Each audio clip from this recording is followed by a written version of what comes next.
নমস্কার, শিলিগুড়ি এক্সপ্রেসে আপনাদের সকলকে স্বাগত। আমি ঋতু। জলপাইগুড়ি শহর লাগোয়া শোভাবাড়িতে চিতাবাঘের আতঙ্ক, আহত 4। ঘটনাস্থলে পুলিশ ও বন দফতর। ডুয়ার্সের পর এবার জেলা শহর জলপাইগুড়ির খড়িয়া অঞ্চলের শোভাবাড়িতে চিতাবাঘের আক্রমণে গুরুতর জখম হবার দাবি করলেন আক্রান্ত গ্রামবাসীরা।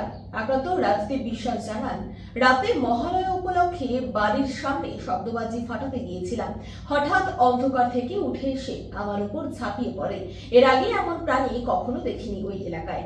অপরদিকে অপর এক আক্রান্তের পুত্রবধূ জানান, ভোর 3টে নাগাদ শাশুড়ি ঘরের বাইরে যেতে ওনার উপর ঝাঁপিয়ে পড়ে। শাশুড়ি বাঁচাও বাঁচাও চিৎকার করতেই আমরা ঘর থেকে ছুটে বাইরে এসে দেখি শরীরের বিভিন্ন স্থানে কামড় আঁচড় দিয়েছে।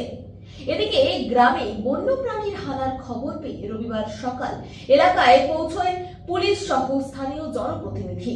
এই প্রসঙ্গে তিনি বলেন, বন বিভাগকে এলাকায় টহল সহ খাঁচা পাতার আবেদন করছি, কারণ 4-5টি গ্রামে চিতাবাঘের আতঙ্ক ছড়িয়ে পড়ছে।